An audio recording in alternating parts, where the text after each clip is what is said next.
Hey there guys, doing another episode of Car Hammer on the old morning commute. I've not put anything up for a week or two, figured I'd get the camera out and we'd have a bit of a chat. So I saw a few posts on the Warhammer YouTubers page the other day about this whole look versus skill thing, and it's really interesting debate because it's one that goes around all the time, you know. Where when someone wins a game or wins a tournament, you know, there's always that talk of, oh, well, he's a really good player, or, well, in game 3, X happened that was really lucky, blah, de blah, de blah. And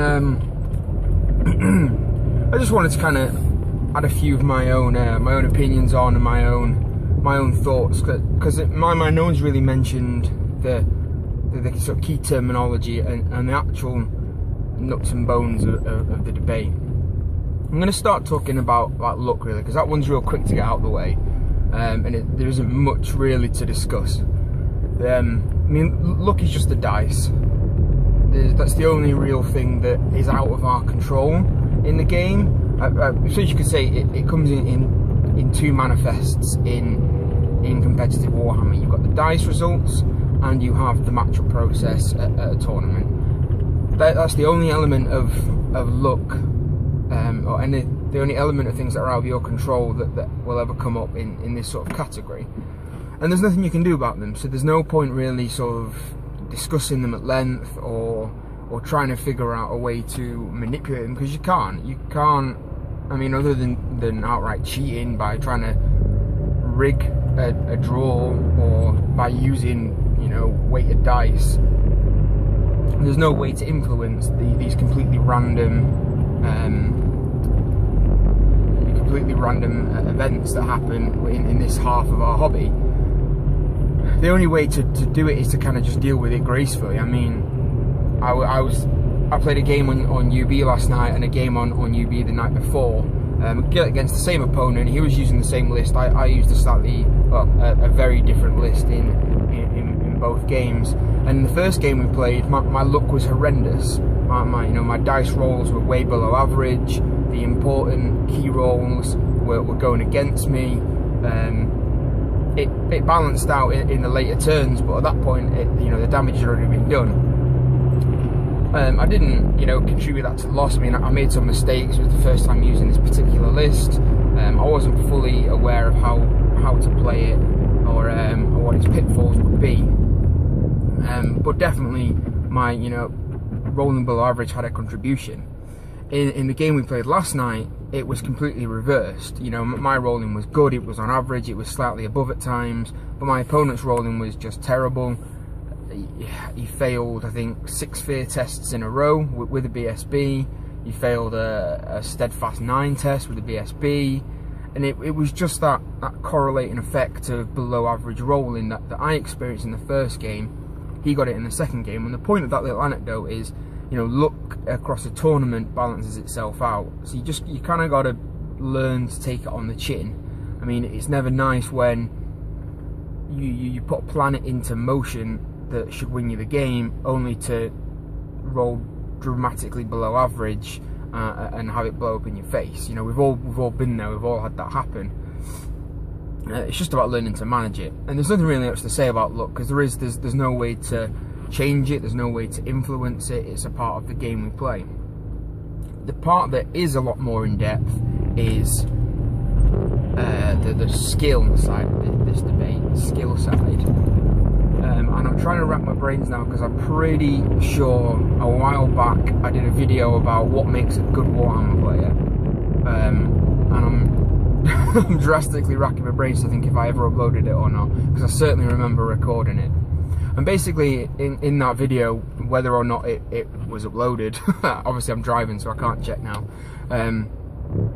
I basically went through the stages of the skills or the skill set a Warhammer player needs to have and needs to be competent at to consider themselves a good player. And that ranged from things like, list design, understanding the meta, knowing in-game counters, knowing the matchup, knowing the rules, and all these things are hard skills that we all need to know to be good. There's no point knowing you know, knowing all the rules if you've got no idea how a matchup plays out. You know, if you go into playing demons against Band of the World Dragon High Elves with a Light Council thinking that it's a great matchup for you, you're in for a bad run, you know. And this is where the skill comes in. It's about understanding all these little elements to stack the odds in your favour. Someone mentioned that in one of the videos. I think it was the Shadow in the North guys were saying it's about stacking odds in your favour. And that's all this game is. Because we can't control the physical results of the dice that we roll, we need to get ourselves into a position where, you know, the odds are better, where more of the possible results will lead to success for our actions. And it's the key term that everyone's missed out is risk management. And if anyone watches Furian's videos, he's a Polish ETC player. He's a very good player, and he is basically a master of playing out every scenario in intricate detail and knowing exactly the right play to do at the right time based on his risk management. You know, again, I'm going to reference the last video, the Shadows in the North guys mentioned about, you know, people making like 6 charges or putting themselves in a position where they, you know, no matter how slim the odds are, their opponent can win the game and you can lose the game for no actual physical gain on yourself. And this is something I've picked up recently as well, and it's made me a massively better player. It's something I always, you know, didn't really think about, was, well, yeah, he may be on for an 11 or 12 inch charge, but if there's no risk for him failing that charge, of course he's going to take it. And it's little things like that. It's about knowing the risks to manage. You know, firing a cannon at a monster is very low risk, very high reward.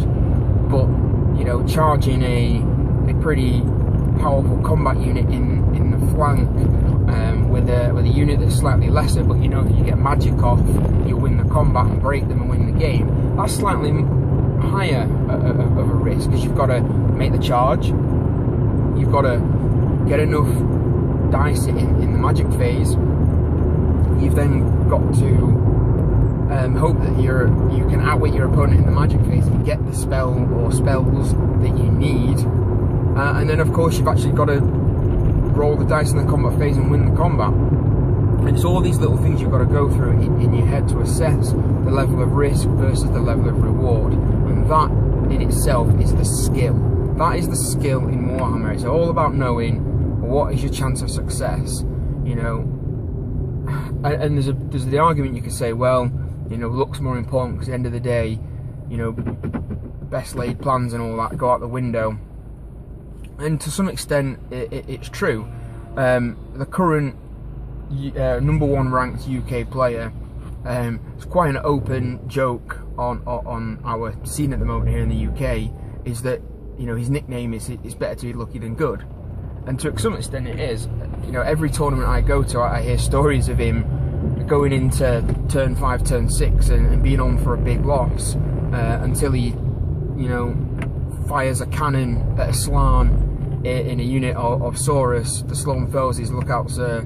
No, he doesn't misfire, he hits, he wounds, fails "look out sir", fails ward save, does 5 wounds, kills the Slann, and wins the game. Massive. You know, these are the sort of things that happen on a regular basis for this player. He's not taking anything away from him. He's a fantastic player. He's #1 for a reason. He's won, you know, he's basically got max ranking points because he's won 4 of the biggest events on the scene. That's not luck alone. He's a fantastic player. But there's these little things that, you know, frequently come up of stories of his games of how he's just insane luck. So, you know, that element of luck versus skill is always going to be there, and there's always going to be this debate about, you know, which is more important. But certainly you cannot say it's either one or the other. I'm going to quickly jump to the video put up by Skaven in AZ about the guy who was playing with the Shade Star in an ETC format tournament, and he was basically saying that because of the matchups and things, it was purely based on luck. You know, I was looking at that video and going, well, not really. Yeah, you got the bad matchups, but he was the one who brought a list that couldn't deal with those matchups. If you know you've got one particular weakness, you try and and mitigate it as much as you possibly can, or you just play better. If you know going into a game that it's a bad matchup for you and that you're probably going to lose, that's a skill. And that clearly in some of those games it is a skill he didn't have with that list. Not as a player, because if he's ETC level, he's obviously a very competent player. But with that particular list, he didn't have the skill necessary to do well as possible in the matchups. And we've all been there when you see the draw and you face drops as you've been drawn against the worst possible matchup you could have. But in that scenario, is you've got to brace that, take it on the chin, and just accept that you're going to lose, or you're very likely to lose. So to play to mitigate, and that was something again that the Shadow in the North guys went on at length about. So I don't want to hammer that nail too hard again. So yeah, it's the age-old debate. We've been here before and we'll be here again. But for people to say it's draft 100% one way or the other, it's completely nonsensical. It's not 100% skill based. It's not 100% luck based. I've had games that I have completely and utterly outclassed my opponent in terms of skill and in terms of knowledge of the rules and in terms of getting my sort of units in the right scenarios for me. But I've also had games where I have completely bombed out because I can't make my rolls. And the same thing on my opponent's side, is where nothing has gone right for them. They've failed leadership tests, they've failed, the cannons have blown up in the face, they failed to cast magic on the first spell, blah de blah de blah de blah. And this is we go round and about. So I don't know, it's not conducive to say it's 100% luck or skill, because it's not. It's a combination of both, and it's basically a game of risk management. If you can understand the importance of what am I risking for, what is the potential reward, if you can get a grasp on that, you'll do well. It's something that I've incorporated into my game very recently, really, in the last sort of month or two. Before which I kind of didn't really appreciate the importance of not giving him an inch. The old saying is, give someone an inch, they'll take a mile, and that is definitely true in the scenarios where you give someone a 12-inch charge onto your Death Star or your bunker with your general and your level 4 and your BSB in. If you give them that, they're going to take it, and if they take it, they've taken everything. And that's something to bear in mind. Is what would you do? If you could charge that unit no matter what, would you do it? Do you really need to give them that very small opportunity? Even things like when you have an arbitrary example like a Demon Prince with a Charm Shield, do you want to even let the cannon see him, even though there's an 83% chance that you'll make your Charm Shield save? That 16% chance to lose a 500-point model plus probably your general, is it worth it? 16% at the time? That's one game in 6. One turn in a game. Is it worth risking it? Think about it. I took my Ogres to a GT at the end of last year. Did quite well. I was running the Grut Sickle, and basically, without going into too much detail, Grut Sickle is an item that in a 1 in 36 chance kills the Slaughtermaster. It just removes him from play as a casualty, no saves of any kind allowed. So I was looking at it, well, it's a 6-game tournament, each game is 6 turns, it's going to happen once. There's nothing I can do about it. On average, it's going to happen at some point in the tournament. It never did, but I went in with the mindset that it was going to happen, so I was ready for it, and I was willing to accept that risk for the reward of having Grut Sickle. And I consider that a skill, really. I consider that a bit of a skill, is learning to manage the risks and your rewards appropriately. luck, there's nothing we can do about. Some people are luckier than others. I consider myself on the lower end of the luck scale, but most people do. You know, no one remembers the game when the dice were on their side slightly. They always remember when they were against them slightly, though. And that's the other thing with luck, actually, just before I wrap up this video. People always remember the extreme results with luck. It's never... People don't often remember the games where they rolled slightly above average for a combat, which led to you killing maybe 1 or 2 more guys than usual, which meant the other guy wasn't steadfast, which meant you broke his big unit and ran it down. You know, people don't really remember that. You know, people remember that, oh, well, you hit my dude with a charm shield with a cannon and I felled the charm shield and you killed him. You know, everyone remembers that. Everyone remembers failing a dweller's test on the dragon. Everyone remembers failing that leadership 10 with a reroll and fleeing off the board. You know, everyone remembers those moments, but don't forget the little incremental luck that we get throughout the game or that goes against us during the game. So, you know, luck's such this arbitrary, uncontrollable thing. We kind of just need to disregard it and focus on playing the game and focus on completely mastering the parts of the game that we can master. You know, master the rules, master your army book, master the meta and the matchup process, to learn what armies do well against other armies.